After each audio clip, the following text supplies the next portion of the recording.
Hindi mo na ako agad nakilala? Ako si Mara. Ako ang babaeng walang awa niyong ginahasa ng walang kalaban-laban. Pagkatapos naalala mo ba kung paano mo ako pinatay nung gabing yon? Ha? Naalala mo ba? Mara, maawa ka. Patawarin mo ako. Huwag mong gamitin ang asawa ko para maghiganti. Nakikiusap ako sa iyo. Ganyan na ganyan ang pakiramdam ko noon. Sinasakal at walang kakayahang labanan ang lakas niyo. Kaya ngayon, sisiguruhin kong tripleng balik ang mararamdaman mo.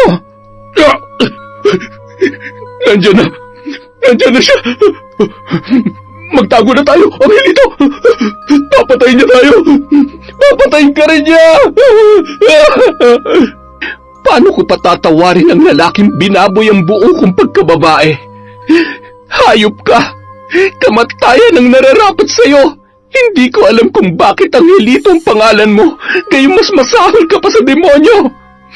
Matitigil lamang ang lahat ng sakit na nararamdaman mo ngayon kung mamamatay ka.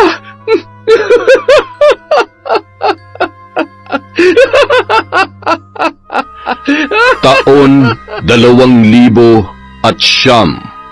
Samar. Alas 3 ng madaling araw. Nakatanaw sa nakabukas na bintana sa kanilang sala si Ricky, na noon ay nasa 50 taon na. Nakahiga ang lalaki sa kanilang sofa habang pasulyap-sulyap sa kanyang orasan at nakikinig kung may titigil na tricycle sa tapat ng kanilang bahay. Yun kasi ang madalas na oras ng uwi ni Mara galing sa kanyang trabaho. Hindi na maigalaw ng lalaki ang kanyang kalahating katawan dahil sa tuluyan nitong pagkaparalisa. 5 taon na rin ang nakararaan mula nung mapaaway ito at mapuruhan dahil sa pagkatalo sa sugal at sa sandamakmak niyang utang sa mga nakakalaban niyang bigatin na mga katrabaho.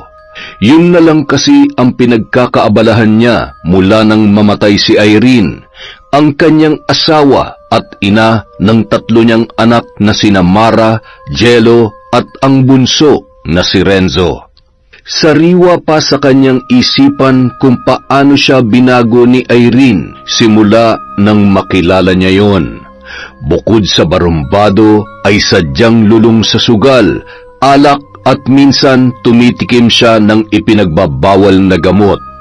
Dahil mahal niya si Irene ay unti-unti niya yung tinalikuran hanggang sa magpasya silang magsama na labis namang tinutulan ng nanay ng kanyang kasintahan. Walang hiya kang lalaki ka! Pagkatapos kong alagaan at palakihin ang anak ko, kukunin mo lang siya sa akin? Hindi ang barumbadong katulad mo ang pinangarap ko para sa anak ko! Ikaw naman, Irene, bulag ka ba o sadyang tanga ka lang? Hindi ka sasama sa lalaking yan. Naiintindihan mo ba? Naririnig mo ba ako? Gagawin ko po ang lahat para patunayan sa inyo na hindi ho nagkamali si Irene na mahalin at piliin ako. Paninindigan ko ho ang anak ninyo at ang batang pinagbubuntis niya.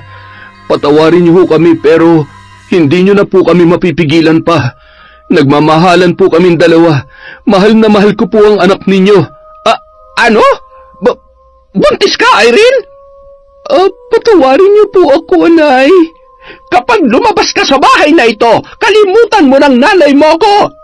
Kung sa tingin mo, mas magiging maayos at mas maganda ang buhay mo kasama ang lalaking yan, sige, umalis ka. At huwag ka nang babalik. Anong iniiyak-iyak mo? Hindi ba't mahal mo ang lalaking yan kaysa sa akin na nanay mo? Umalis ka na! Umalis ka na at iwanan mo ko katulad ng ginawa sa akin ng tatay mo!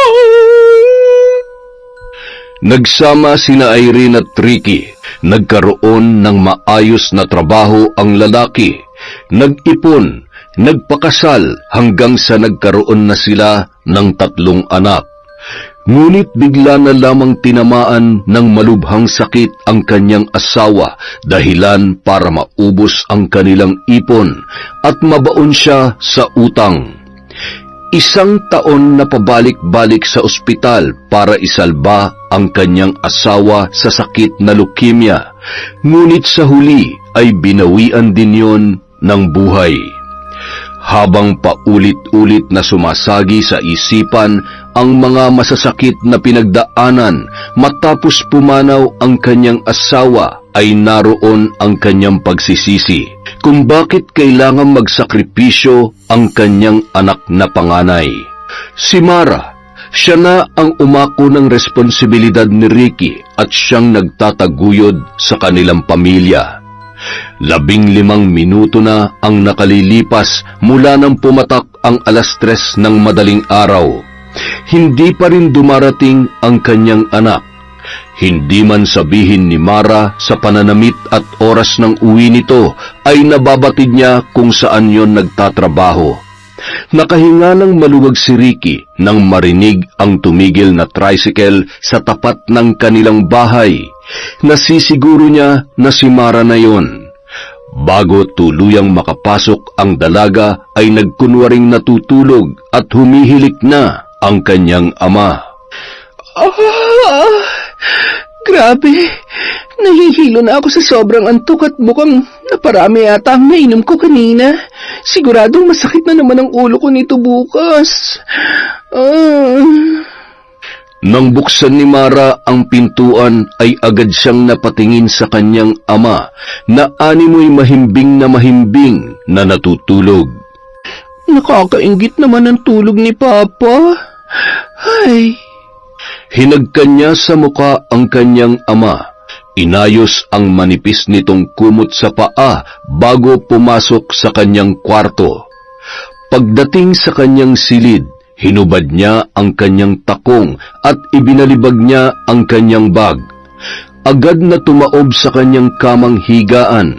Ramdam na ramdam ang pagod at pananakit ng kanyang buong katawan na hindi alintana dahil sa sobrang antok na nararamdaman nung mga oras na yon. Kinaumagahan, mataas na ang sikat ng araw nang bumangon sina Jello at Renzo. Araw ng Sabado noon kaya wala silang pasok. Napakamot ulo na lamang si Jello habang tinititigan ang mga garapon ng asukal, gatas at kape. Agad na pumunta sa pintuan ng kwarto ng kanyang ate. Mahina niyang tinapik ang braso ng kanyang kapatid. Ate, wala na tayo. Jello naman eh. Kumuha ka na lang muna doon kay Tia Adelia. Hindi na nangulit pa si Jello. Agad na lumabas at tumungo sa tindahan ng asawa ng kapatid ng kanyang ama. Malayo pa ay pakinig niya na ang samut-saring tsismis ng mga babaeng nakatambay sa upuan sa tapat ng malaking tindahan. Tia Milagros? Ano? Pautang na naman? Alam mo, Jello, pwede ba sabihin mo nga sa ate mo na baka gusto muna niya magbayad ng mga utang niyo dito bago kayo mangutang ulit? Ibinebenta niya na nga pati katawan niya, wala pa rin siyang pambayad. Ay! Ano ba nangyari dyan sa pamangkin mo? Sa bagay, maganda ang mukha at katawan, kaya pinatos niya ng ganyang uri ng trabaho. Grabe naman ho kayong makapanghusga sa ate ko. Pwede niyo po yang sabihin na maayos. Ay, ang sama talaga ng ugali mo, Tia. Kung itrato mo kami, parang hindi mo kami kamag-anak. Siguro, kung nagkaanak kayo ni Tio, kamukha mo na, kasing ugali mo pa. Ay. Agad nang tumalikod ang binatilyo na nakayuko at hindi na lamang tumingin sa mga tao na naroroon. Kita mo na ang ugali ng mga anak ni Ricky? Kung sa bagay, kanino pa naman magmamana mga yan? Mga kulang sa aruga ng magulang. Dahil sa pagiging sugarol, napariwara na ang buhay pati ng mga anak niya. Ay, buti na lang talaga matino ang asawa ko. Malayong malayo sa Ricky na yon. Kaya yang nangyayari sa kanya? Dapat lang yan para magtanda siya. Napatikom na lamang ng kamao si Jello dahil sa mga huling sinabi ng kanyang Tia Milagros. Ramdam niya ang pamumula ng kanyang pisngi dahil sa kahihiyan ng mga oras na yun. Bagamat sanay na siya sa ugali ng kanilang tiyahin, hindi niya pa rin maintindihan kung bakit sa kabila ng pinagdadaanan nila ay ito pa ang may ganang paulit-ulit silang ipahiya sa harap ng maraming tao. Sa sobrang bigat ng kanyang dibdib, hindi niya na namalayang pumatak na pala ang kanyang mga luha. Pinunasan niya agad yun, sabay sumalubong naman sa kanya si Renzo. Kuya! Oh, walang tinapay? Sandali lang, bunso. Manghihingi muna ako ng pambili kay ate, ha? Dito ka lang muna sa labas. Magpainit ka muna ng likod mo para mawala na yung sipon mo. Tumangon na lamang si Renzo, sabay pumasok naman sa loob ng bahay si Jello at bumalik sa kwarto ng kanyang ate Mara. Nadatnan niya yun na gulo-gulo ang buhok. Nakapikit pa ang mga mata na tila ba pinipilit lamang bumangon dahil kailangan niyang umihi. Nang imulat ng dalaga ang mga mata ay nakita niya ang malungkot na muka ng kanyang kapatid. Oh, ano nangyari sa'yo? Hindi ka pa rin nakakaalis? Ay, galing ako sa tindahan, ate. Kaya lang, si Tia Milagros, nagbubunga nga na naman. Magbayad ka raw muna ng utang natin. Tapos kung ano-ano pang pinagsasabi niya, ang dami pa namang nakatambay na tsismosa. Pinag-uusapan at pinagtatawanan ka na naman, ate. Sandali lang, Jello. Sige na, ako na bahala. Iihi lang muna ako, ha? Bakas sa mukha ng dalaga na hindi niya nagustuhan ang balita ng kanyang kapatid. Padabog pa nung isinara ang pintuan ng kanilang banyo. Anong gagawin mo, ate? Huwag ka makikipag-away doon, ha? Ibigay mo na lang sa akin ng pera na pambayad. Ako na lang ang mag-aabot kay Tia. Hindi siya nakinig sa sinabi ng kapatid. Kaya naman pagkalabas niya ng banyo ay agad na bumalik sa kanyang kwarto at nagmamadaling nagpalit ng pambahay na damit. Ate, ako na lang kasi nagagalit ka na naman eh. Alam mo, Jello, paulit-ulit lang na mangyayari to kung hindi ako magsasalita. Huwag ka mag-alala. Alam ko ang ginagawa ko. Ginulo pa ang buhok ng kanyang kapatid bago lumabas ng bahay. Napakamot ulo na lamang si Jello dahil alam niya kung paano magalit ang kanyang panganay na kapatid. Mula sa hindi kalayuan sa kinatatayuan ng tindahan ng kanilang Tia Milagros, naririnig niya na ang boses noon na paulit-ulit siyang pinag-uusapan kasama ang mga tsismosang aliw na aliw naman sa pagdugtong ng kung ano-anong masasamang salita. Huminga ng malalim at binilisan ang paglalakad. Nang mapansin ng mga yon na si Mara ang babaeng nakatayo sa harap nila, isa-isa silang tiningnan at ngumisi, kaya napatigil ang mga yon. Oh, bakit kayo tumigil? Huwag kayo mag-alala, wala naman akong pakialam sa sinasabi nyo, kahit lumawlaw na yung mga dila nyo sa kachisismis sa akin. Nakakahiya naman sa inyo mga narito na napakalinis at walang bahid ng dumi sa katawan. Trabaho nyo yan, diba? Magkalat ng chismis, kaya galingan nyo. Sambahin nyo tong Tia Milagros ko. Total pare-pareho lang naman kayo. O ayan ang 3,000. Sobra yan sa utang ko, ha? Huwag mo nang suklian. Ipampamerienda mo na lang dito sa mga lintik na alipores mo. Tandaan nyo, wala kayong pakialam kahit anong klaseng trabaho meron ako. Unang-una, buhay ko to at hindi naman kayo magpapakain sa pamilya ko. Ikaw, Tia, sana masaya ka sa ginagawa mo. Pasalamat ka, magandang buhay nyo. Pero huwag ka mag-alala, hindi lahat ng oras kaya nyo kaming apakan. Agad na tumalikod si Mara na parang walang nangyari.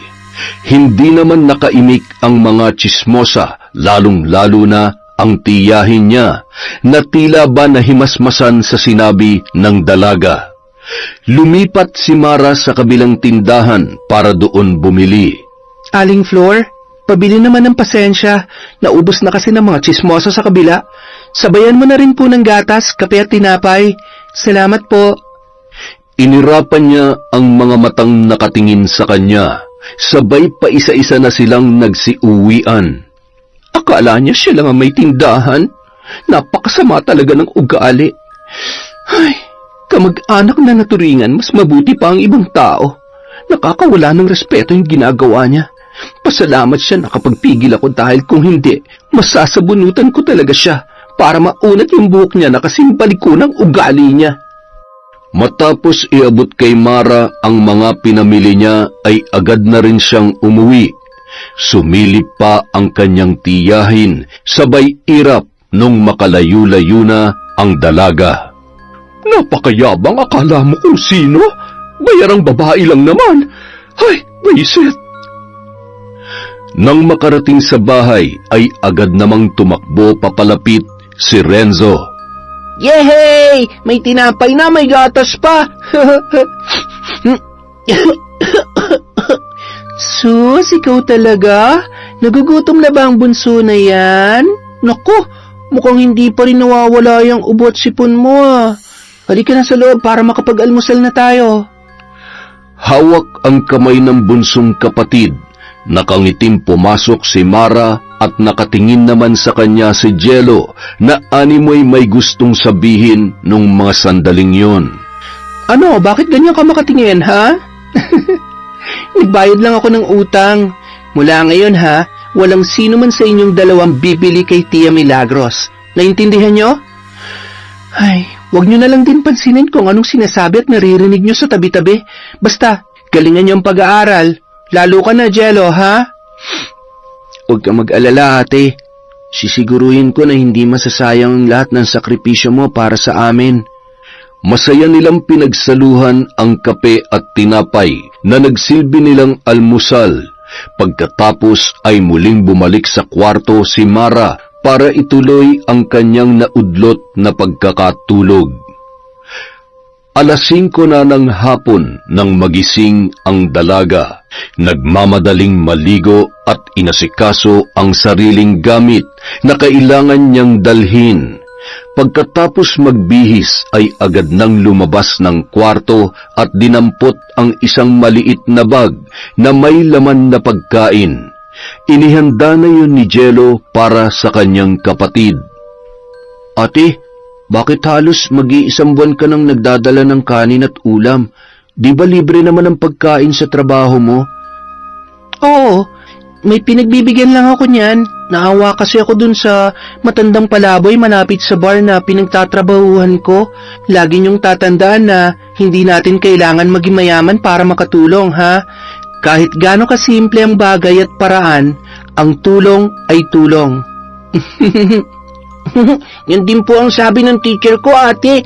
Ingat ka po, ate, ha? At saka, pasalubong ko po. Ay, sus, ang bunso namin. Sige na. Oy, Jello, ikaw nang bahala kay Papa, ha? Painumin mo ng gamot tong si Renzo. Mahal na mahal kayo ni ate, ha? Papa, alis na po ako. Samantala, sa tapat ng isang malaki ngunit may kalumaan na gusali, nakasalampak sa semento ang isang matandang babae na bakas na ang katandaan dahil sa maputing buhok nito at nangungulubot na balat. 1 buwan ng palaboy at laging nag-aabang sa pagdaan ni Mara. Huwag ka nang iyak, bata. Magagalit sila. Sige ka. Oh, ayan na. Nandyan na siya. May pagkain na tayo, anak ko. Tahan na ikaw, ha? Lola, kumusta po kayo? Aba, suot niyo yung binigay kong damit kahapon, ha? O ito pagkain niyo at binilhan ko rin po kayo ng tubig. Ubusin niyo po yan, Lola, ha? Salamat, Mara. Ang ganda-ganda mo. Kamukha mo ang baby ko. Tingnan mo. Ay, nakatulog na siya. Shhh. Kayo po talaga. Sige na ho, ingat po kayo. Bago pa man tuluyang makaalis ay hinawakan ng matanda ang kanyang braso. Ikaw ang mag-iingat, iha. Opo, salamat po, Lola. Hindi pinansin ni Mara kung bakit nakaramdam siya ng kaba dahil sa sinabing yon ng matanda. Napabuntong hininga na lamang siya at pilit nang humiti habang nakatitig sa seryoso at tila ba nag-aalalang muka ng matandang kausap niya. Huwag kang mag-alala. Kapag sinaktan ka nila, pagbabayarin ko sila. Hindi ako papayag na masaktan ka, Mara.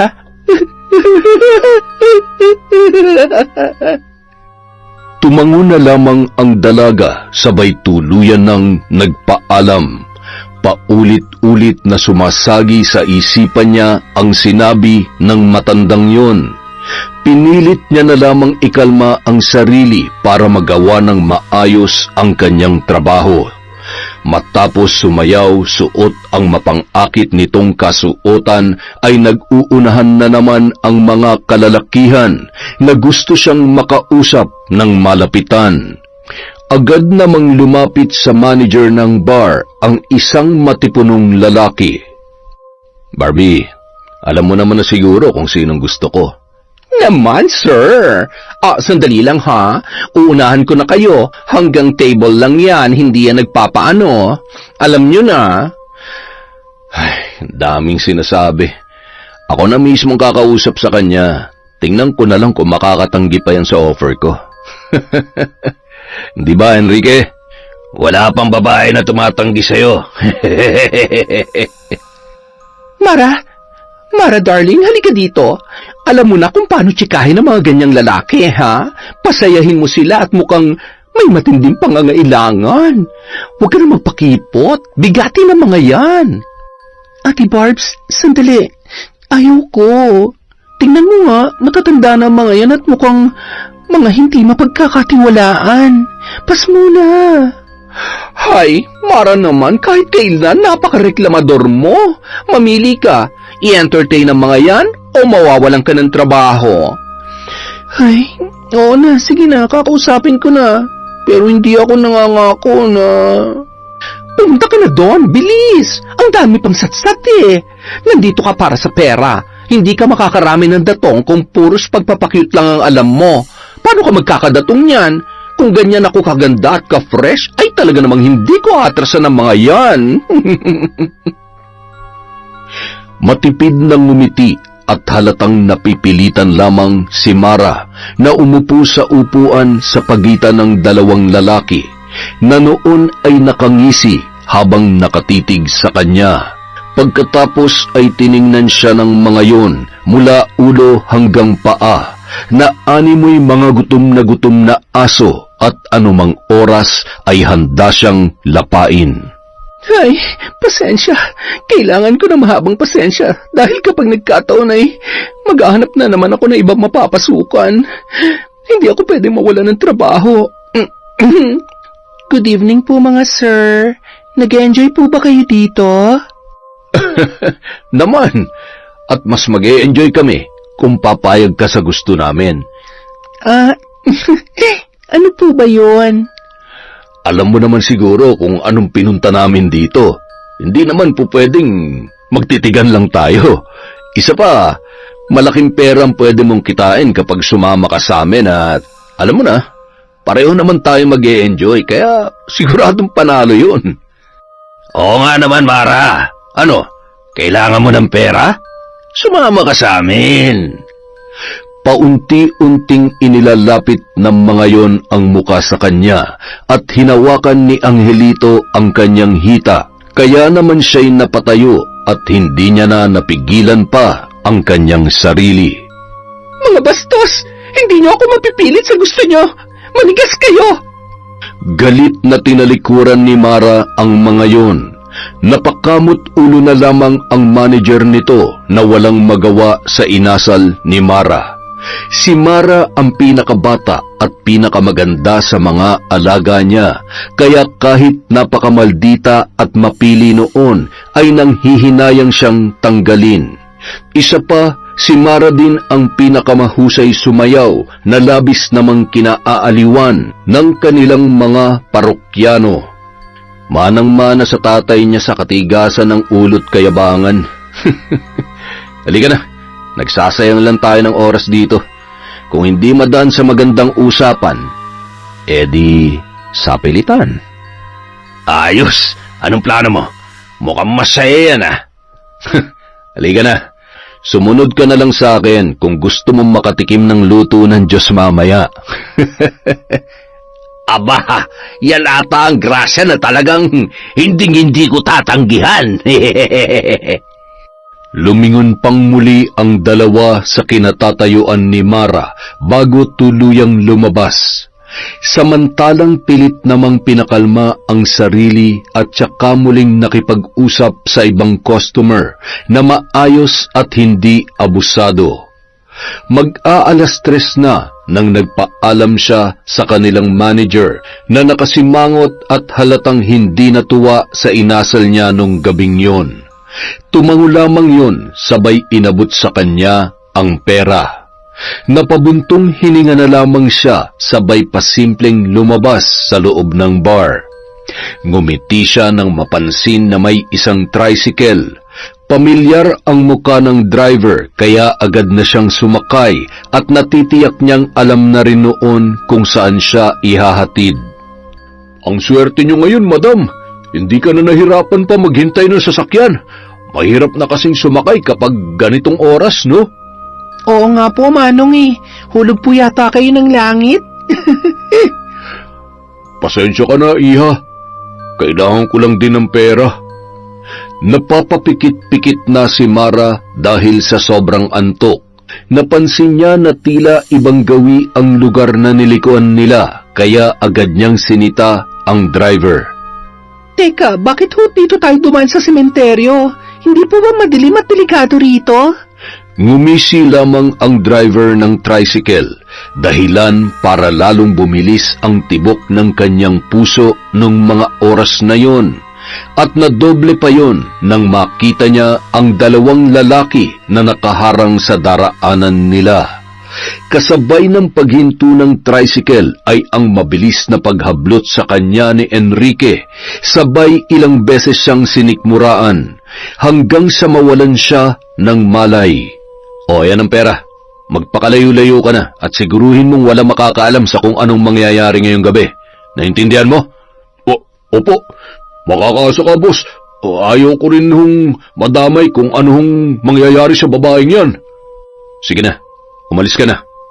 Hindi pa man tuluyang nakakalayo ang tricycle ay isang malakas na putok ng baril ang umalingaw-ngaw kasabay ng pagtilapon ng katawan nun mula sa umaandar na tricycle. Bakit naman kita pag-aaksayahan ng pera? Pamusta ko pa nga yan sa sugal Buhatin mo na yan at ilipat mo na ng pwesto. Doon tayo sa lugar kung saan walang makakakita sa atin at magagawa natin ng malaya ang gusto natin. Buhat ang babae, isinakay ni Enrique sa sasakyan ng kaibigan nito. Pumunta sila sa isang abandonadong gusali na pagmamay-ari ng mayaman na pamilya ni Angelito. Ilang minuto lamang matapos ilapag ang dalaga ay agad nang naghubad ng pambabang kasuotan si Angelito habang naninigarilyo naman si Enrique at patawa-tawang pinagmamasdan ang hayok niyang kaibigan. Matagal na nilang pinapantasya ang mga mangyayari ng gabing yun. Samantala, habang nagmamadaling hinuhubaran ang magandang hubog ng katawan ng dalaga ay unti-unti na yung nagkaroon ng malay. Nang mahimasmasan at naging malinaw sa kanyang paningin ang lalaking nasa ibabaw niya, ay buong lakas niya yon na tinulak sabay tinadyakan gamit ang kanyang takong. Napahiyaw sabay namilipit sa sakit si Angelito. Aray! Huwag mo hayaang makatakas ang babaeng yan! Ops! Saan ka pupunta, ha? Tatakasan mo ba kami? Bitiwan mo ako! Mga hayop kayo! Mga manyak! Manyak pala, ha? Halika dito! Tulungan niyo ako! Walang makakarinig sa'yo dito kahit ano pang sigaw mo, Mara! Mamamaos ka lang! Peste ka! Ang sakit ng pagkakasipa mo sa akin, ha? Alam mo, Mara, sa laki ng utang sa akin ng tatay mo, kulang pang katawan at buong pagkatao mo bilang kabayaran. Ako nang bahalang kumastigo sa babaeng to. Kunin mo yung pampatahan natin para manahimik at hindi na makapalagpanlintik na yan. Sino kayo? Anong kinalaman sa inyo ni Papa? Bakit niyo siya kilala? May kinalaman ba kayo sa nangyari sa kanya? Kayo bang dahilan kung bakit hindi... Yan! Ang dami mo pang tanong eh. Ayaw na ayaw ko pa naman sa lahat yung nabibitin ako. Napakaganda pala talaga ng babaeng to, pre. Tiba-tiba tayo rito. Sige na, tikman mo na. Basta tirahan mo ako, ha? Walang awang pinagsawaan at pinagpasasaan ng magkaibigan ang katawan ng dalaga. Ano ng plano natin sa babaeng to, pre? Ano pa nga ba? Di palabasin natin na nagpakamatay. Tumalon sa lumang building na to. Sakto, hindi naman ganong nalalayo sa pinagtatrabahuhan niyang bar. Sa tindi ng pinapasang problema nito sa buhay, wala namang magtataka kung bakit siya tatalon sa 3 palapag na building. Di ba? Samantala, nung mga oras na yon ay naglalakad ang matandang pulubi papunta sa kinaroroonan ni Mara. Doon siya madalas sumisilong kapag umuulan. Dala ang kanyang malaking bag na yari sa katsa kung saan naroon ang lahat ng mga gamit niya. Nagulat siya sa liwanag na nagmumula sa isang malaking flashlight na gamit ng magkaibigan. Nailapag niya ang kanyang bitbit ng dahan-dahan at nanginginig sa galit nang makita ang hubot-hubad na katawan ng dalaga. Nung mga oras na yon ay hinihila ni Enrique ang katawan ni Mara papunta sa may bintana. Nabasa ng matanda ang isip at mga kilos ng mga walang pusong lalaki. Agad siyang nag-usal ng mga kakaibang salita upang manipulahin ang masamang plano nina Angelito at Enrique para sa walang kalaban-laban na si Mara. Singlinaw ng kanilang diwa at mga mata. Patutuhanan sa isip nila ang plano para kay Mara. Mula sa gabing ito, gamit ang mahigang itim na taglay ko, pagbabayaran ninyo ang mga kababuyang ginawa nyo. Wala nang hihigit pa sa paghihiganti ng mga taong inabuso ng walang kalaban-laban. Hintayin niyo ang pagbangon ni Mara. Mamamatay kayo! Mamamatay kayo! Hintayin niyo ang paghihiganti niya! Agad na binitawan ni Enrique ang katawan ni Mara, sabay sumunod na rin sa naglalakad na papaalis na si Angelito. Dinaanan pa nila ang matanda na patuloy sa pag-usal ng mga kahindik-hindik na salita. Mga salitang nababalot ng sumpa at higit na pinapalakas ng itim nitong kapangyarihan. Sumakay sa kotse ang magkaibigan at tila ba wala sa sarili na pinarangkada yon hanggang sa mawalan ng preno at nabangga sa isang malaking puno. Hindi pa yan ang katapusan na nararapat sa inyo. Dahil sa muli niyong pagkising, ang bawat minuto ay daig pa ang buhay na hinihila sa nag-apoy na impyerno. Wala kayong karapatan na saktan at pagsamantalahan ang kahinaan ng kahit sino mang babae. Mga hayop! Mara, kumising ka. Imulat mo ang iyong mga mata. Kailangan mong bumangon para parusahan sila. Nasaan ako? Mga hayop! Binaboy nila ako. Tulungan niyo po ako. Parang awa niyo na. Kailangan kong makatakas. Papatayin nila ako. Papatayin nila ako. Shhh! Huwag ka nang matakot, Mara. Hindi ka na nila masasaktan pa. Tutulungan kitang makalibot at muling bumangon. Heto, limpak-limpak na pera para makapagsimula ka. Naiwan nila ito dito. Panibagong buhay na dapat mong yakapin. Ako nang bahala magparusa sa kanila. Babarangin ko sila. Pahihirapan bago sila tuluyang mamaalam dito sa ibabaw ng lupa. Ako mismo magpaparusa sa kanila. Ako ang magtuturo ng leksyon sa mga demonyong yon. Ako ang dapat maningil, hindi sila.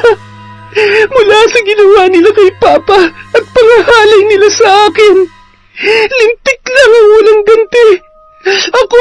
Ako mismo ang tatapos sa kanila. Kung meron man akong mahihiling sa inyo ngayon, yun ay yung turuan niyo ako sa kung ano mang kaalaman na maaari niyong ituro sa akin upang makapaghiganti. Sigurado ka ba, Mara? Mahirap tumiwalag sa kapangyarihan ng dilim sa oras na makipag-ugnayan ka rito, lalo na sa estado mo ngayon. Punong-puno ng puot at sakit ang iyong puso. Kapag nagkataon, marami kang magagawa na hindi mo kayang kontrolin. Mababahira ng dugo ang iyong mga kamay. Gusto mo bang maging alipin ng itim na kapangyarihan katulad ko? Sa kalagayan ko ngayon, hindi ko na iniisip pa kung gaano ko kasama at karumi. Gusto ko lang sila mapagbayad sa ginawa nila. Masisisi niyo ba ako? Ito lamang ang hustisya na naaayon sa uri ng buhay na meron kami. Ang perang ito, kulang pa to para ipagtanggol ang sarili ko sa ngalan ng batas. Batas na hindi pantay at kumakampi sa mga taong mas angat at mas maimpluwensya. Kayo lang ang makakatulong sa akin upang maging panatag ang kalooban ko. Na ako na ang magiging huling biktima ng mga hayop na yon. Hindi na nakatanggi pa ang matanda sa pagpupumilit ni Mara. Binihisan niya ang dalaga gamit ang damit na ibinigay din nito sa kanya. Matapos gamutin ang mga sugat at bigyan ng sapat na lakas sa pamamagitan ng orasyon, buong puso rin na tinanggap ng dalaga ang libretong itim, kung saan nakapaloob ang iba't ibang kaalaman at orasyon sa pambabarang. Nang makauwi si Mara, halos nag-aagaw na ang liwanag at dilim. Hindi naman nakatulog sa kahihintay ang kanyang ama na noon ay nagngingilid ang luha nang makita ang sinapit ng kanyang panganay. Hinagkan siya ni Mara sabay pinahid ang luha noon. Alam kong nag-aalala kayo sa akin. Papa, makakaahon na tayo sa kahirapan. At higit sa lahat, magagawa ko ng singilin ang lahat ng taong dahilan ng walang kamatayang pagdurusa natin. Alam ko na kung sino ang mga tao sa likod ng pagkaparalisa nyo. Papa, binaboy nila ako. Pinagsamantalahan nila ako. Napayakap na lamang si Mara sa ama habang patuloy sa paghagulgol. Agad naman lumabas ng kwarto si Jello nang marinig ang boses ng kanyang ate Mara. Ate, bakit ka umiiyak? Bakit ngayon ka lang? May nangyari ba masama sa'yo? Bakit yan ang suot mo? Ayos ka lang ba, ate? Agad na nagpahid ng luha at pinakalma ang kanyang sarili. Ayaw na ayaw niyang nakikita siya ng kanyang mga kapatid na pinanghihinaan ng loob. Okay lang ako, Jello. Napagod lang siguro ako at, masama lang ang pakiramdam ko. Baka kailangan mo muna magpahinga, ate. Baka magkasakit ka na dyan sa trabaho mo. Huwag ka mag-alala. Magiging maayos ang lahat. Makakabangon tayo sa hirap at mula ngayon, hindi ko na kailangan pang bumalik dun sa bar para lang kumita ng pera. Matapos sabihin yon, ay agad na siyang pumasok sa kanyang kwarto. Nilaan niya ang buong araw para aralin ang libreto. Nang araw ding yun, naging matunog ang balita tungkol sa pagkamatay ng isang tricycle driver na di umano ay posibleng tinambangan at pinatay ng mga masasamang loob. Kawawa naman yung tricycle driver, napakawalang awa naman na may gawa nun sa kanya. Ay, naghahanap buhay lang naman yung tao tapos pinatay nila. Tama lang yun sa kanya. Ano po yun, ate? Siguro may taong may malaking galit sa kanya, kaya siya pinatay. Kung sa bagay, kaya nakakatakot na talagang panahon ngayon eh. Buti na lang ate, nagpasya ka ng tumigil sa pagtatrabaho mo sa bar. Nag-aalala na din kasi ako para sa'yo, lalo na't gabi ang pasok mo, tapos madaling araw ka na umuwi. Ay, siya nga pala ate, saan ka na magtatrabaho ngayon? Dito sa bahay, ipapaayos kong balkonahin natin. Gagawin kong tindahan para makapagnegosyo na lang tayo. Babantayan at maaalagaan ko pa si Papa ng maayos. Ano sa tingin mo? Ang galing! Saan ka kumuha ng pampuhunan, ate? Ay, siyempre, nag-iipon ako. Isa pa, malaking bagay to para sa pag-aaral ninyo. Ako nang bahalang dumiskarte para may pagkakitaan tayo. Parang namang hindi mo kilala ang ate mo. Para-paraan lang para mabuhay. Ate, baka magalit si Tia Milagros kapag nagtindahan tayo. Kaya mo siya magalit. Hindi na bago yung bunso. Lagi naman talagang mukhang galit yun eh. Di ba? Opo, parang ganito. Gayang-gaya ni Renzo ang busangot na muka ng kanyang tiyahin, dahilan para maghagalpakan naman sina Jello at Mara. Pagsapit ng gabi, paulit-ulit pa ring sumasagi sa isipan ni Mara ang mga boses at ang ilang eksena ng ginawang pambababoy sa kanya nina Angelito at Enrique. Muli siyang napahagulgol habang yakap ang sarili sabay na paluhod sa sahig. Sa kabilang banda, maswerteng nakaligtas sa kamatayan ang magkaibigan na sina Angelito at Enrique na noon ay kapwang nasa recovery room ng isang ospital. May mga benda sa ulo, kamay at paa. Makalipas ang isang buwan, tuluyan nang nanumbalik ang kanilang lakas at nakauwi na sa kani-kanilang bahay ang magkaibigan. Buo sa isipan nila na napatay nila si Mara at walang nakakaalam sa kanilang sikreto. Isang gabi, bago matulog si Enrique, ay seryoso silang nag-uusap ng kanyang asawa. Sumagi sa isipan ng lalaki si Mara. Mahal, ano nga palang balita dun sa babaeng nagpakamatay? Yung Mara yata yun? Mara?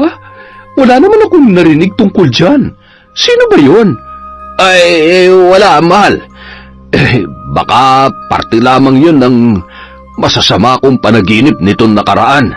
Mula ata nang maaksidente kami ni paring Angelito ay lagi na lamang akong binabangungot. Pagising ko para akong pagod na pagod at antok na antok pa rin kahit nasa tama namang oras ang tulog ko. Natural lang siguro yan dahil galing ka sa aksidente. Mabuti pa matulog na tayo. Ay, magdasal ka muna bago ka humiga para hindi ka nananaginip ng kung ano-ano. Ang pagkakataon na yon ay ang gabi na kay tagal na hinihintay ni Mara. Yun ang makaganti sa isa sa mga lalaking may kasalanan sa kanya. 11:00 ng gabi, nababatid ni Mara na tulog na ang kanyang mga kapatid, gayon din ang kanyang ama. Sinilip niya muna ang mga yun sa kanilang kwarto at inayos ang kumot ng kanyang tatay Ricky. Agad niyang isinara ang pintuan, kinuha ang libreta at ang mga gamit sa pambabarang. Umupo siya sa sahig, sabay sinindihan ang kandila na kulay itim.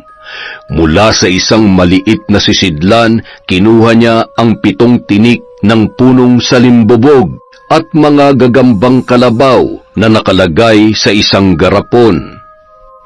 Sa kalagitnaan ng gabi, magigising ka sa nakakasindak na bangungot na tila ba'y nakikipaghabulan kay kamatayan. Sa tulong ng iyong asawa, may sasagawa ko ang aking plano ng walang kahirap-hirap. Binuklat ni Mara ang isang pahina at inusal ang nakapaloob na salita doon. Bigla na lamang nakaramdam ng pananabik ang asawa ni Enrique, kaya naman walang pakundangan siyang hinalikan nito. Aliw naman ang lalaki, lalo na't matagal na ring hindi nila nagagawa yon ng kanyang asawa. Ngunit nagulat siya nang bigla na lamang tumayo ang babae at kinuha ang malaking gunting sa aparador.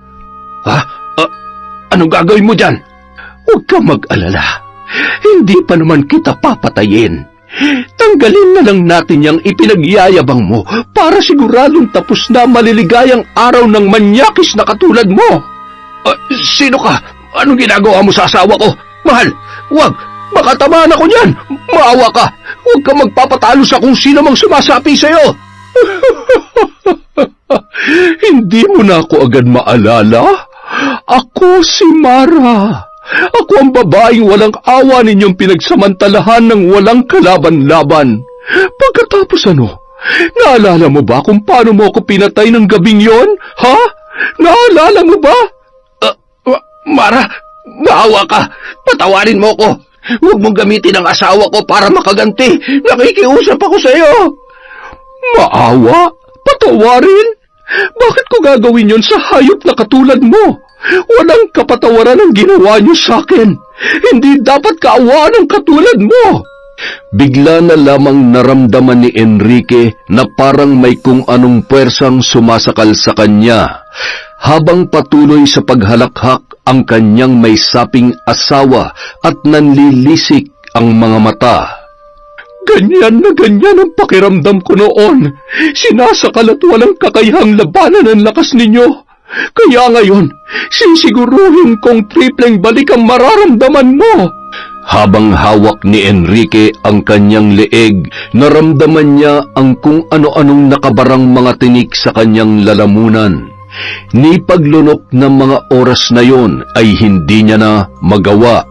Naglilitawan na ang litid sa kanyang leeg at ramdam na ramdam niya ang kapulahan sa kanyang muka.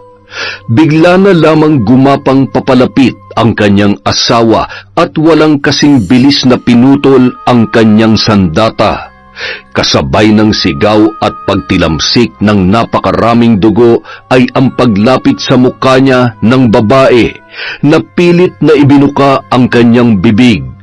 Ngumisi yun at may mga binibigkas na kahindik-hindik na salita. Hanggang sa magsilabasan mula sa bibig nito ang mga gagamba. Gumapang ang mga yon papunta kay Enrique. Huwag! Tama na! Maawa ka, Mara! Patayin mo na lang ako! Takot ako sa gagamba!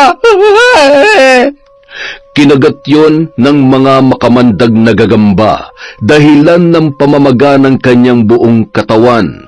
Nahihirapan ng huminga at kulay lila na ang kanyang labi. Pagkatapos ay pumasok yon sa kanyang tainga. Meron ding mga pagapang-gapang sa kanyang muka at ang iba ay nakakalat sa higaan. Asawa ko, dali mo ako sa ospital. Pakiusap, hindi ko na kaya.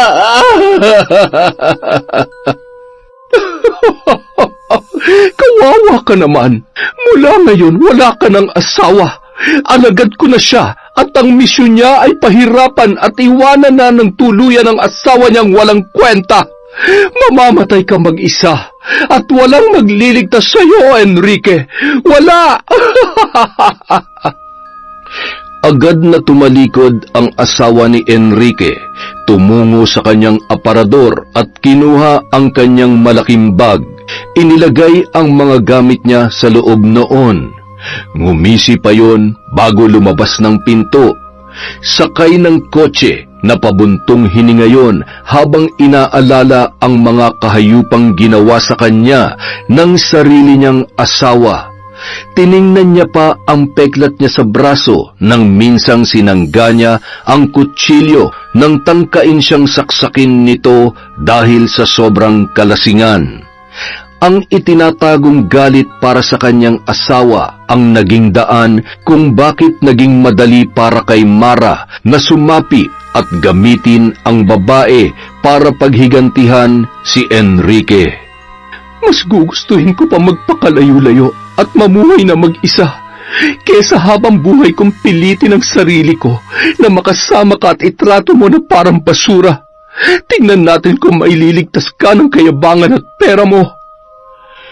Samantala, gumagapang naman si Enrique at pilit na inaabot ang kanyang telepono upang humingi ng saklolo sa kanyang kaibigan na si Angelito. Tama yan. Kailangan niya makitang karumal-dumal na sinapit mo para may ideya si Angelito sa kung ano naghihintay na parusa para sa kanya. Sige, gumapang ka! Hello? Ano ba naman na tumatawag ka ng ganitong oras? Natutulog na ako pambihira. Gusto mo na naman bang gumimik? Magpalakas muna tayo, pre. Tulungan mo ako! Papatayin niya ako! Tinatablan din pala ng takot ang katulad mo, Enrique. Huwag ka mag-alala. Siguradong ililigtas ka ng mahal mong kaibigan. Magkasama kayo sa paggawa ng kasamaan, kaya parehong hukay din ang inyong kahihinatnan. Nagkalat na ang dugo sa kwarto at nadagdagan pa yon ng dugong tumutulo mula sa ulo ni Enrique. Nanginginig na siya sa takot habang unti-unting nagdidilim ang kanyang paningin.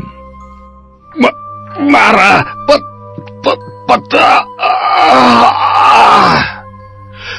Ilang minuto ang nakalipas, dumating si Angelito at nadatnan niyang nakabukas ang pintuan ng bahay ng kanyang kaibigan.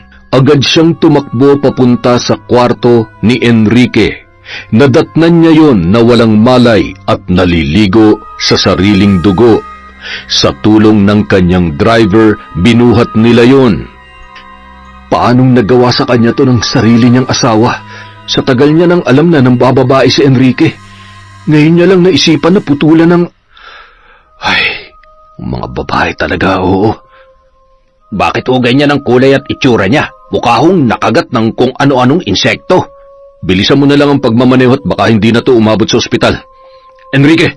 Hoy! Lumabang ka! Kung hindi, bubugbugin kita! Nang makarating sa ospital, agad na inasikaso ng mga doktor si Enrique. Kinaumagahan, habang pinagmamasdan ni Angelito ang itsura ng kaibigan, napapailing siya at nagtataka kung ano ang totoong nangyari kay Enrique. Maliban sa maraming dugo na nawala dahil sa pagkaputol ng pribadong bahagi nito, ay wala nang ibang nasuring sakit ang mga doktor. Napansin niya ang tumatagaktak na pawis sa muka ng kaibigang tulog sa pampasyenteng higaan habang umiiling na animoy binabangungot.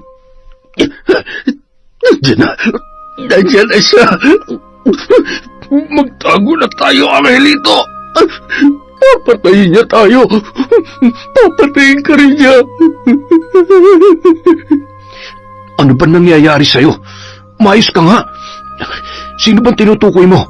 Yung magaling mong misis na pumutol dyan sa ano mo? Ay, hindi na babalik yon. Iniiwang ka na niya. Hindi ka kasi nag-iingat Si Mara! Nakita ko siya maraming dugo! Buhay pa siya! Papatayin niya tayo! Papatayin tayo ni Mara! Gagantihan niya tayo! Manahimik ka! Gusto mo ba makulong tayo, ha? Gusto mo ba? Nung mga oras na yon, wala nang nakapigil pa sa pagwawala ni Enrique. Tinanggal niya ang mga nakakabit na swero. Tumilamsik ang dugo na nagmumula sa kanyang kamay. Nagtatakbo yon na tila nawawala sa sarili hanggang sa makalabas ng ospital at makarating sa kalsada. Nandyan na ako, Enrique. Sige, takbo. Takbo pa! Nagsigawan ang mga tao nang bigla na lamang tumawid at nabangga ng truck ang lalaking suot ang gown na pampasyente na walang iba kundi si Enrique. Hindi makapaniwala si Angelito na makita ang kaibigan na napipi sa ilalim ng gulong ng truck at basagang bungo kasabay ang pagkalat ng utak nito sa kalsada. Habang nagkakagulo ang mga tao, bigla na lamang may kumalabit kay Angelito at nakangising tiningnan siya ng masama. Nakikita mo ba ang nangyari sa lalaking yan? Nakikita at nararamdaman ko na mas malala pa dyan ang sasapitin mo. Ikaw ang... Bago pa man tuluyang matapos ang sinasabi ng matanda, ay siya namang pagdating ng mga pulis na mag-iimbestiga sa nangyari sa aksidente.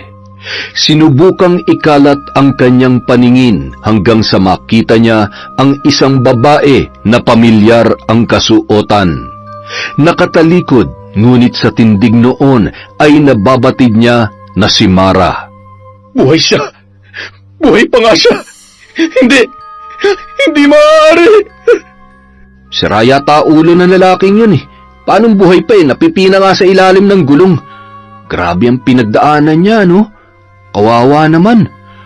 Oo nga, siguro wala sa tamang kaisipan yan, kaya... Ay, ang buhay nga naman, oo. Mula nung araw na yon ay hindi na nagkaroon pa ng kapayapaan ang isip ni Angelito. Unti-unti na rin yung nasisiraan ng bait. Sa bawat pagtulog at bawat sulok ng bahay ay naririnig niya ang boses ni Mara, nakahindik-hindik na binubulong ang kanyang pangalan.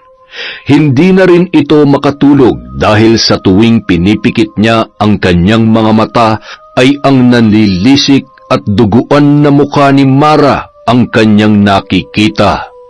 Samantalang patuloy naman ang pagkikita ni Mara at ng matanda. Ang abandonadong building ang naging tahanan noon. Doon araw-araw siyang dinadalhan ni Mara ng pagkain. Alam kong kahit paano ay nabawasan na ang tinik dyan sa puso mo, Mara. Opo, Lola. Kaya lang, hindi pa ako tapos sa paghihiganti. Pero, malapit na. Kaunting-kaunti na lang, mapapasa kamay ko na ang hustisyang nararapat para sa akin. Gayon din sa mga babaeng naging biktima rin nila at walang kakayang lumaban. Sige, basta narito lamang ako. Maaari kitang ipaghiganti sa Angelito na yon kung mamarapatin mo. Pilitin mo na lamang talikuran ang nakaraan mo para tuluyang ka na makalibot sa mga nangyari. Madali pong sabihin yan, Lola. Ngunit hindi po yun ganun kadaling gawin. At hindi ko po pinagsisisihan na ginamit ko ang itim na kapangyarihan para sa mga katulad nila. Dapat lang na mabawasan ang mga lalaking katulad nila dito sa lupa.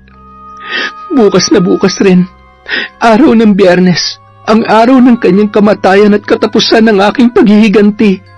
Sa lugar na ito matatapos ang lahat, Lola. Kailangan ko ho ang tulong ninyo. Kahit ano pa yan, sabihin mo lamang, Mara, at tutulungan kita. Ay, salamat nga pala dito sa masarap na pagkain. Ikaw ba nagluto nito? Mukhang pwede ka na rin magtayo ng sarili mong karinderya. Darating din ho tayo dyan. Siya nga pala, Lola. Ayaw niyo po bang sumama sa akin? Pwede ho kayong sumama sa akin para hindi na ho kayo nagpapalaboy-laboy. Hindi pwede. Hinahanap ko kasi ang aking anak.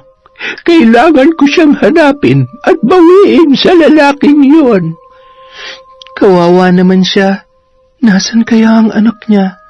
Hindi niya man lang ba naalalang lola niya? Basta, mag-iingat ho kayo palagi, Lola. Matapos nilang pag-usapan ang tungkol sa plano nila para kay Angelito, agad na rin nagpaalam ang dalaga sa matandang babae. Pagka-uwi ni Mara ay muli niyang binuksan ang tindahan. Ilang sandali lamang ay nagsidagsaan na ang mga mamimili. Buisit, nananadya talaga tong Mara na to. Halos lahat ng mga suki ko ay sa kanya na bumibili. Umanda ka sa akin. Kapag hindi ako nakapagpigil, makakatikim ka na talaga. Oy, Mara, asensado ka na. Ang laki nitong tindahan mo at kumpleto ang paninda. Yung tiyahin mo, pasilip-silip po, mukhang nanggigigil sa'yo. Hindi na po bago yan. Hayaan nyo na lang pong sumakit ang leg niya sa kasisilip sa akin. Kinaumagahan, habang nagpapahangin si Angelito para maibsan ang hindi maipaliwanag na pananakit ng ulo at pagsusuka, nakita niya ang matanda na nakatayo sa harapan ng kanyang tarangkahan. Nagmamadaling lumabas yun at hinawakan ng mahigpit sa braso ang matanda. Ikaw nga, alam mo ba kung ano nangyayari sa akin? Kaya mo ba akong tulungan? Kailangan kong patayin si Mara. Buhay pa siya. Kailangan ko na siyang tapusin dahil kung hindi, ako ang papatayin niya. Tulungan mo ako. Sige, tutulungan kita. Halika, sumama ka sa akin. Anong gusto mong gawin natin sa kanya? Gusto ko siyang pahirapan at ihulog sa building. Pinatay niya ang kaibigan ko. Pinatay niya si Enrique. Nagpatuloy sa paglalakad ang dalawa, parang bata na nakasunod sa bawat sinasabi at direksyon ng matanda si Angelito. Nang makarating sa abandonadong building, bigla na lamang nawala sa paningin niya ang matandang babae. Habang tinititigan niya ang pataas na hagdan, ay naaaninag niya ang babaeng may mahabang buhok, nakatalikod at naglalakad papunta sa ikatlong palapag. Hinabol niya yon at sinusundan ang nakakahumaling na halakhak nito, hanggang sa mapalitan yon ng mga salita na hindi niya maintindihan. Napaluhod si Angelito, sabay tinakpan ang kanyang tainga habang inuumpog ang ulo sa sahig. Maya-maya napahiyaw siya nang maramdaman niya na may kung anong mga tumutusok sa mga mata niya na agad na sinabayan ng pag-agos ng dugo. Wala na siyang makita, pero malinaw na malinaw ang boses na tumatawag sa kanya. Sinubukan niyang gumapang, ngunit sa bawat kilos niya, pakiramdam niya ay may tumutusok na bubog sa iba't ibang parte ng kanyang katawan. Katulad ng ginawa mo kay Papa, kailangan mo ring maramdaman ang pagkadurog ng bawat buto mo sa paa. Nagmamakaawa at nagpupumalahaw sa sakit na nararamdaman si Angelito, lalo na nang sunod-sunod na pinukpok ng martilyo ang bawat daliri at buo ng paa ng korteng tao na hawak ni Mara noong mga oras na yun. Tama na! Mara, patawarin mo na ako! Paano ko patatawarin ang lalaking bumaboy sa buong pagkababae ko? Hayop ka! Kamatayan na nararapat sa'yo! Hindi ko malaman kung bakit Angelito ang pangalan mo, gayong mas masahol ka pa sa demonyo. Matitigil lamang lahat ng sakit na nararamdaman mo ngayon kung mamamatay ka. Ano? Papatayin na kita o pahihirapan pa? Pakiusap, patayin mo na lang ako. Sige, pagbibigyan kita.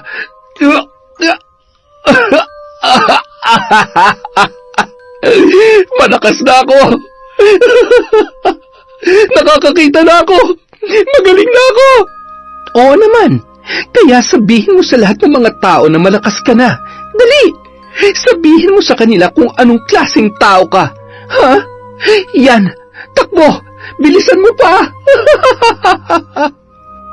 Nang makarating sa rooftop, agad siyang pumunta sa may unahang bahagi. Nagkagulo naman ang mga taong nakakita sa nagpaikot-ikot, sabay tumawid sa may alanganing parte na si Angelito. Siguradong kapag nawalan siya ng balanse at nahulog ay siguradong hindi siya mabubuhay sa building na yon. Kung pagmamasdan ay para lamang yung batang naglalaro nung mga sandaling yon. Manyakis ako! Mamamatay tao! Papatayin ko kayong lahat! Babariling ko kayo! Bang! Bang! Ay, naku po, Diyos ko, mahabagin! Hoy! Magpapakamatay yata! Eh, mukhang wala sa katinoan. Ay, bababarin yan!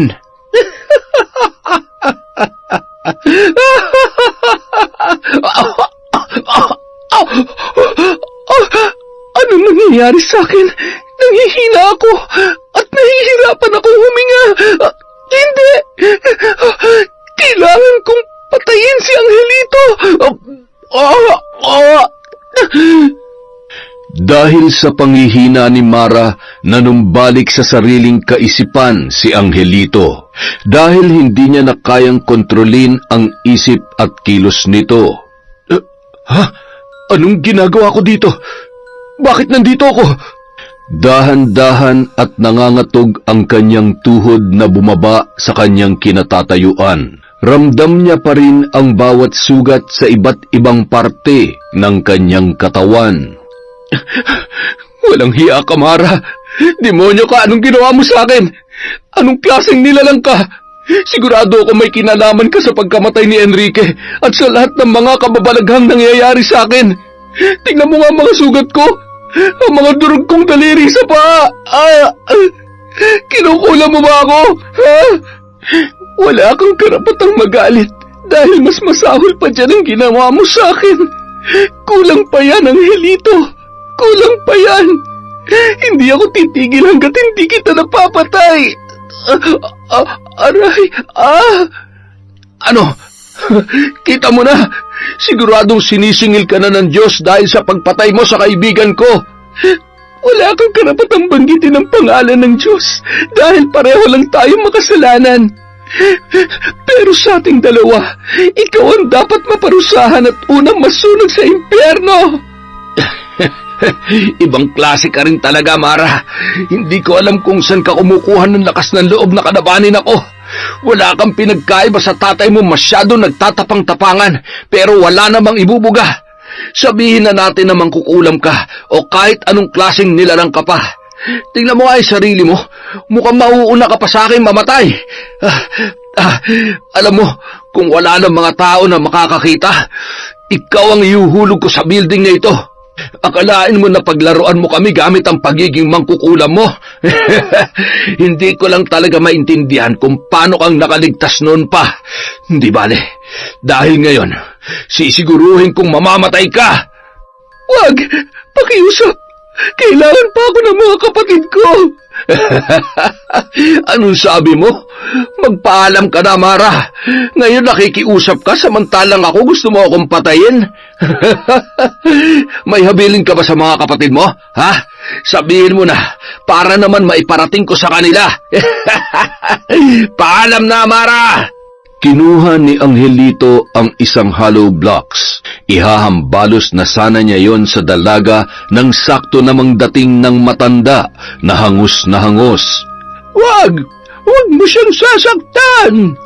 Itinuro ng matanda ang bagay na hawak ng lalaki, dahilan para madurog yon ng pinong-pino. Sa takot at pagkabigla ng lalaki ay nagkumahog na yon. Itinulak ang matanda at agad na tumakbo papalayo. Aray ko! Napakasama mo talaga, Angelito! Tumakbo ka na at magtago. Kahit anong gawin mo, hindi mo matatakasan ang kasalanan mo. Pinilit tumayo ng matanda at nilapitan ang noon ay walang malay na si Mara. Mara, gumising ka. Anong nangyari sa'yo? Lola, tulungan niyo po ako. Ayoko pa pong mamatay. Huwag kang mag-alala. Kumapit ka sa akin. Dahan-dahan tayong bababa sa hagdan. Nanghihina man ay pilit na nilakasan ni Mara ang kanyang loob kahit na tila na uupos na siyang kandila nung mga oras na yon. Sumakay sila ng tricycle pauwi sa kanilang bahay. Pagtigil ng tricycle ay agad naman silang sinalubong ni Jello. Ano nangyari sa'yo, ate? Bakit ganyan ang itsura mo? Hayaan muna natin siyang makapagpahinga, iho. Huwag ka mag-alala. Alamin ko ang dahilan kung bakit bigla na lamang siyang nanghina. Tuloy po kayo. Ako na pong bahalang umalalay kay ate. Maraming salamat ho sa tulong ninyo, Lola. Huwag kayong mag-alala. Tutulungan ko kayong hanapin ang anak ninyo. Siya nga po pala, ang papariki ko po. Ha? Ikaw? Ikaw nga? Saan mo dinala ang anak ko? Nasaan si Irene? Nasaan ang anak ko? Ibalik mo siya sa akin!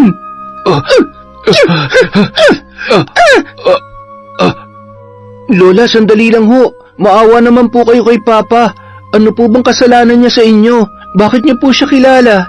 Dahil siya ang lalaking kumuha sa anak ko. Kinuha niya si Irene. Lola, siya po ba ang Irene na tinutukoy ninyo? Itinuro ni Mara ang isang larawan sa dingding ng kanilang bahay. Lumapit sa nasabing larawan at pilit na inabot hanggang sa makuha yon at niyakap ng matanda, sabay na pahagulgol ito. Irene, anak ko, bumalik ka na. Uuwi na tayo. Nakakalungkot man pong sabihin, pero matagal na po tayong iniwan ni Mama. Ano? Hindi papatay ang anak ko. Lagi niya ho kayong ikinukwento sa amin. Sa kabila po ng desisyon niyang sumama kay Papa, sigurado po akong mahal na mahal niya po kayo.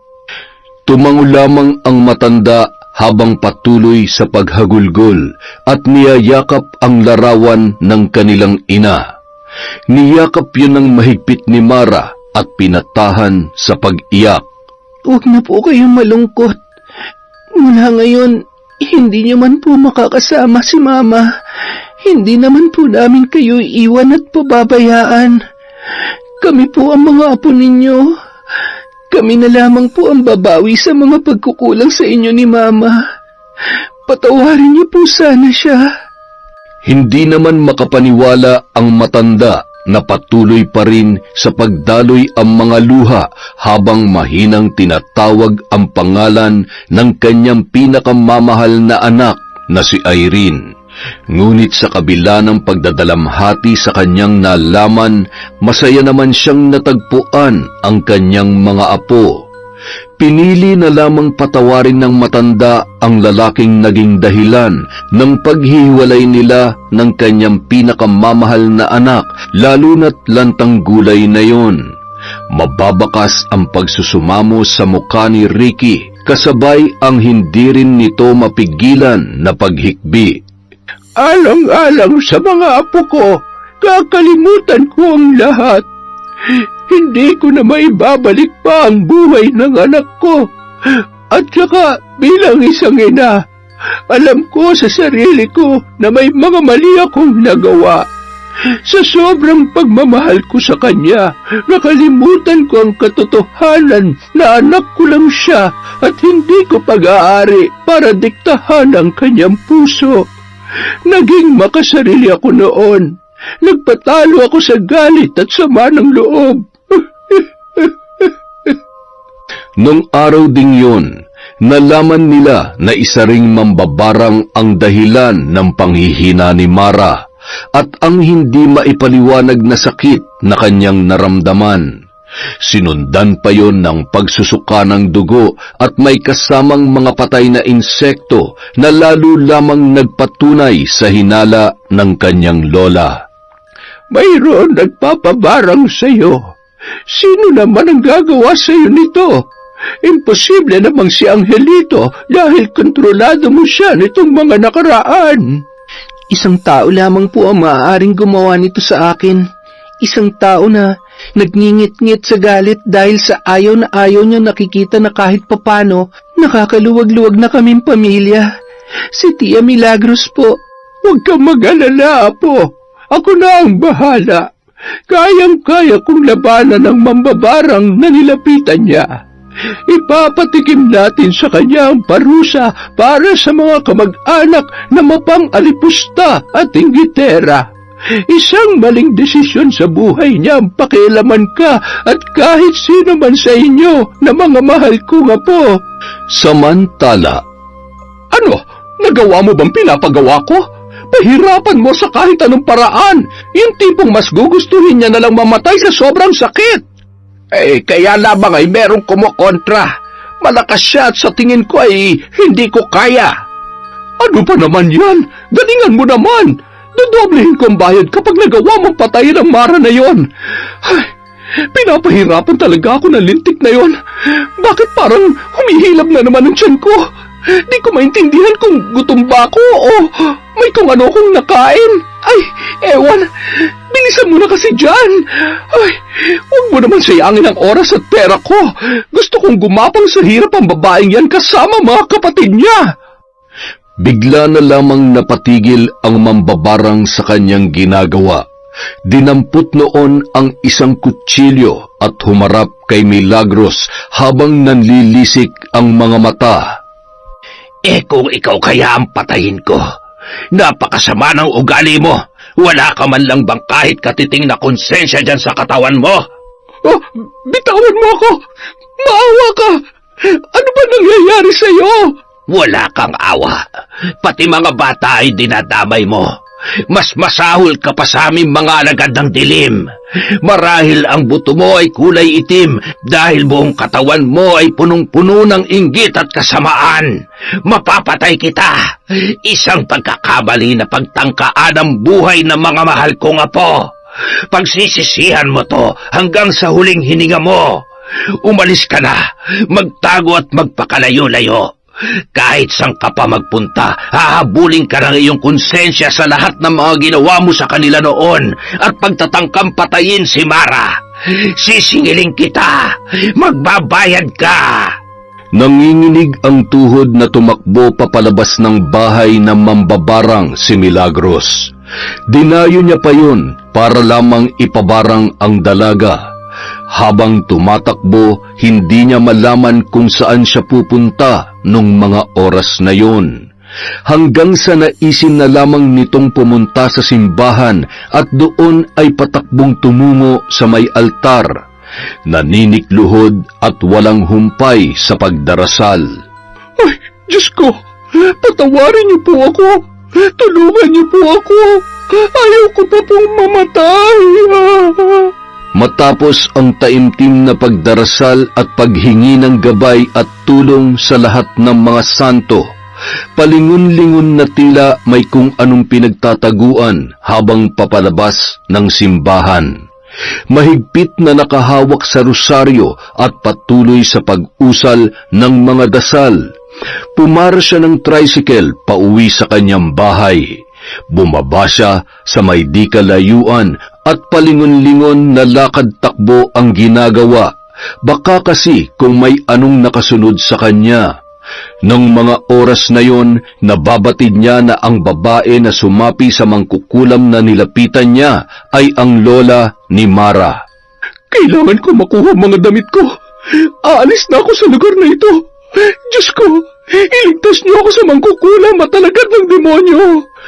Pagkarating sa bahay, agad niyang nilak ang pintuan at nagmamadaling nag-empake ng mga damit. Napatili yun nang biglang nagpatay-sindi ang ilaw at naramdaman niya ang kakaibang lamig ng hangin na dumadampi sa kanyang balat na nagdulot ng pagtayo ng balahibo sa kanyang katawan. Milagros! Milagros! Saan ka pupunta, ha? Sino ka? Anong kailangan mo sa akin? Tumigil ka na sa katatawag ng pangalan ko! Tama na! Tigilan mo na ako! Ilang sandali lamang ay tuluyan ng namatay ang mga ilaw sa loob ng buong kabahayan. Wala siyang makita na kahit ano sa paligid. Sinubukan niyang kapain ang kandila at lighter na nasa tukador. Nanginginig ang kamay na sinindihan yon at napahiyaw nang biglang umikot ang kanyang tiyan. Kinailangan niyang makapunta sa banyo bago pa tuluyang mapadumi sa kanyang salawal. Kahit nabangga-bangga niya na ang mga gamit, ay swerte pa rin na umabot siya roon. Nabuhayan naman ng loob ang babae nang muling sumindi ang ilaw. Nang lumingon siya sa salamin, ay napakapa siya sa kanyang muka at bibig. Maraming itim na butlig at namamaga ang kanyang mga labi. Tinanggal niya ang tela na nakatabing sa kanyang leeg. Kitang-kita niya ang namumulang bukol na may sugat sa gitna. Nagnanaknak yun. Umaalingasaw ang masangsang na amoy na tila nabubulok na laman. Nang makita niya ang matatabang uod na lumalabas mula sa sugat, ay halos mabaliw na si Milagros sa kahihiyaw. Bata pa lamang siya ay sobrang takot na siya sa uod, dahilan para halos mawalan siya ng malay ng mga sandaling yon. Tama na! Magbabago na ako! Hindi ko na kayo guguluhin pa! Pangako yan! Aalis na ako kung kinakailangan! Tama na! Hindi ko na kaya! Nagsisisi na ako! Ang lakas mong kantuin ng mga apo ko pero duwag ka naman pala. Pero ang katulad mo ay mahirap nang magbago. Sakit na yan na kahit sinong magaling na doktor at albularyo ay hindi na kaya pang pagalingin. Ikaw mismo ang sisira ng buhay mo at magiging katawa-tawa dahil sa mga pinaggagawa mo. Samantala, pinigilan naman ni Mara ang planong pagpatay ng kanyang lola sa nasabing tiyahin. Sa tingin ko po, mas makabubuti kung bigyan natin siya ng pagkakataon, Lola. Baka sakaling matauhan siya sa mga pinaggagawa niya. Dahil sa pakiusap ng dalaga, napabuntong hininga na lamang ang matanda at hindi na nagawa pang tanggihan ang kahilingan ng kanyang apo. Isang araw lamang ang lumipas, nakita na lamang nila ang babae na naglalakad sa pamilihang bayan. Hila-hila ang maleta at nagsasalita ng kung ano-ano. Psst! Psst! Psst! Nakita mo bang asawa ko? Ate, pahingi ng pera pambili ng tinapay. Nagugutom na ako. Ano? Anong tinitingin-tingin mo dyan, ha? Hahabulin kita dyan, makita mo. Hindi ko akalain na aabot siya sa ganyan. Pinabayaan na rin talaga siya ng tiyo. Siguro dahil hindi na rin nakatiis sa ugali niya. Basta. Wala na tayong kinalaman dyan. Tinakot lang naman natin siya. Ganyan talaga ang buhay. Lahat ng masamang hangarin sa kapwa ay talagang babalik at babalik ng doble o triple. Ibang maningil ang pagkakataon. Hindi pa rin po tayo dapat magpakampante, Lola, dahil buhay pa rin si Angelito. Siguradong may pinaplano siyang masama laban sa akin. Ang ikinakatakot ko lang ay baka madamay pa mga kapatid ko, kayo po at maging si tatay. Sa klase ng pagkatao niya, imposibleng sa mga oras na to ay nananahimik lamang siya. Huwag ka mag-alala, Apo. Mamayang gabi, pagpatak ng 12:00, tuluyan na natin siyang pagbabayarin sa kasalanan niya sa iyo. Hindi na natin siya hahayaan pang makakilos. Kinagabihan, habang tinititigan ang matalim na balisong at baril ay nakangisi na pinagpaplanuhan ni Angelito kung paano niya papatayin si Mara, pati na rin ang ama niya at mga kapatid. Siyempre, uunahin kong walang kwenta mong ama. Pagkatapos, isusunod ko mga kapatid mo. Ikaw ang hihuhuli ko, Mara. Siguro mas maigi kung pagsasawaan ulit kita bago kita tuluyang patayin para naman may pakinabang ka. Napakalaki na rin ang atraso mo sa akin at kahit papano, nananabik pa rin naman akong muling matikman ka.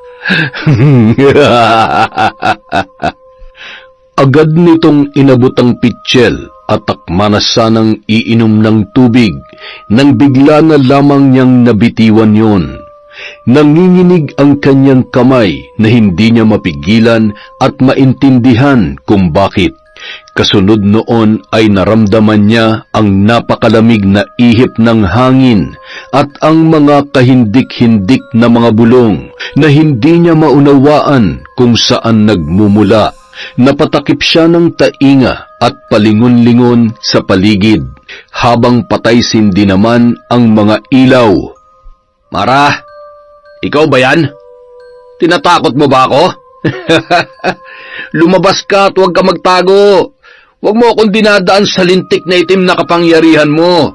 Kung sa impyerno may demonyo, gusto kong malaman mo na ako ang dapat mong katakutan habang nandito ka pa sa lupa. Masyado namang madahas yung bunganga mo. Kung sa bagay, hindi naman na nakapagtataka kung bakit, dahil kilalang kilala ko na ang pagkatao mo. Ang kasamaan mo sagad sa buto. Tingnan lang natin kung sa pagkakataong ito, matatakasan mo pa ako.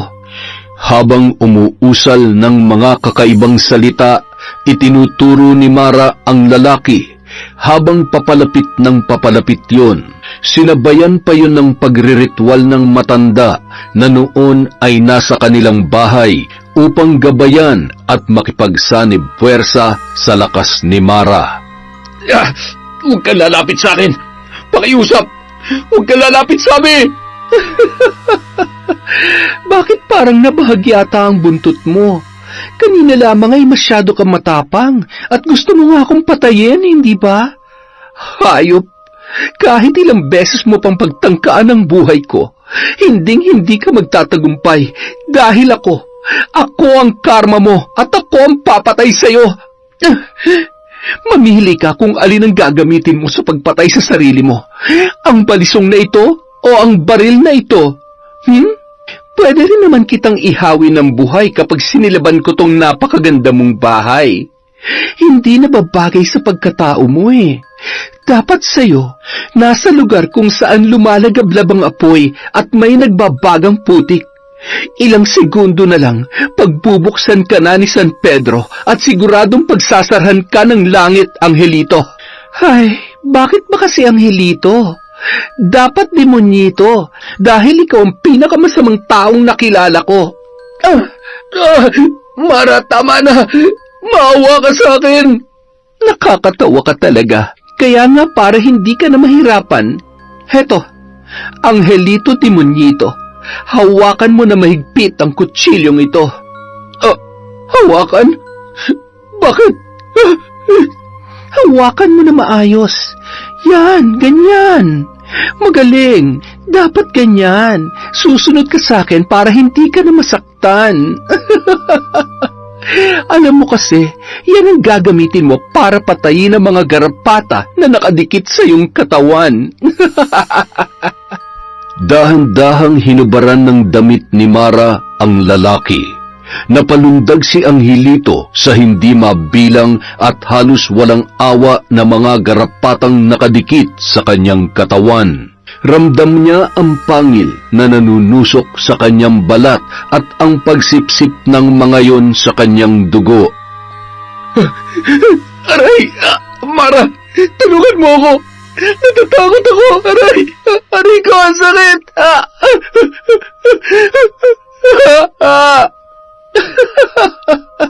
Hala! Pati pala yung ano mo meron din! Ang mabuti pa, gayahin mo yun sa kaibigan mo. Putulin mo na. Dahil kung hindi, siguradong hindi ka titigilan ng mga yan. Natataranta at nanginginig ang kamay hanggang sa tinapyas na ni Angelito ang sarili niyang kaligayahan. Tumilamsik ang dugo at ramdam na ramdam niya ang pagkirot nito. Unti-unting nandilim ang paningin ng lalaki, gumagapang habang sinusundan si Mara na humahalakhak papunta sa hagdanan. Huwag mo akong iwan, Mara! Aray ko! Tutulungan kitang mawala ang sakit na nararamdaman mo kung sasama ka sa akin, Angelito. Sasama ko. Kahit anong gusto mo gagawin ko. Huwag mo lamang akong hayaang mamatay dito. Nagmamakaawa ako sa iyo, Mara. Nandidilim na ang paningin ko. Ano nangyayari sa akin? Ay, siguro dahil nauubusan ka na ng dugo. Oh, ay, mahinang nilalang nawalan na ng malay. Dahil mabait naman ako, hihilahin na lang kita papunta sa tuktok ng maganda at napakalaki mong bahay. Swerte sa buhay, ha? Saksakan nga lang ng kasamaan. Hinila ni Mara ang katawan ng lalaki papunta sa rooftop ng bahay nito. Pagdating doon ay nag-usal siya ng salita, dahilan para bumangon ang duguan na si Angelito. Ayan, lakad pa. Sige pa. Isa, dalawa, tatlo, talon! Nakataob na bumagsak mula sa ikalawang palapag ng bahay. Hubot-hubad, basag ang bungo at nagkalat ang utak. Tapos na. Sa wakas ay nagkaroon din ng katapusan ng kahayupan mo. Namnamin mo ang init sa impyerno. Kinabukasan, bandang 6:00 ng gabi ay inilagay ni Mara ang libreto sa isang maliit na may katamtamang laking bag na yari sa tela, pati na rin ang mga gamit sa pambabarang. Iniabot niya yon sa kanyang lola. Salamat po, Lola. Alam kong mali ang gumanti. Alam kong isang kasalanan ang ginawa ko.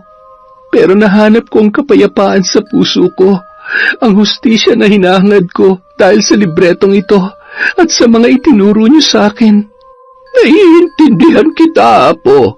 Ngayon, itago na natin yan. Hindi na natin kailangan pa yan dahil sapat na sa akin na kasama ko kayo. Minana kong mga ito sa nanang ko. Bago siya sumakabilang buhay ay ibinili niya ito sa akin. Hindi naman talaga lubos na masama ang paggamit ng kahit anong kapangyarihan. Basta hindi aabusuhin at gagamitin upang makapanlamang. Bilang na bilang lamang sa kamay ko kung ilang beses ako kumitil ng buhay, ngunit para lamang yun sa may mga malalaking atraso. Tama po kayo, Lola. Hindi lahat ay nararapat patawarin. May mga pagkakataon na kailangan din nating lumaban sa paraan na alam natin. Minsan naging bahagi ng buhay ni Mara ang itim na kapangyarihan. Ngunit sa bandang huli, kabutihan pa rin at pagmamahal ang ginamit niya upang kalimutan ang nakaraan at ipagpatuloy ang kanilang buhay. Yon! Ang ganda na naman ng kwento natin. Palapit na po ang Pasko. Merry Christmas po sa inyong lahat. Sana po ay masaya kayo ngayon, walang problema, at payapa ang isip nating lahat. Dahil dyan, meron na naman tayong shout out. Simulan po natin kay MBG Vlog from Jeddah. Shout out kay Ayavi from Japan. Hi kay My Honey from Moscow, Russia. Kay Margaret Osong, hello po. Kay Michelin T. Kay Nena Jones. Hi kay Cola Lona. Kay Margie Banosong. Hello po kay Rose Lauz.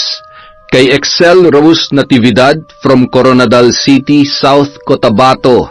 Kay Apuma Evil. Kay Yam Duka. Kay Miro Abbas. Hello po kay Enriquita Alsola. Kay Yachin Tamashiro. Shout out kay Romel Liberato from Lakay Mami. Hello po kay Annabel Mendoza. Kumusta po? Marisol Pulgo. Hi kay Salvacion de la Cruz.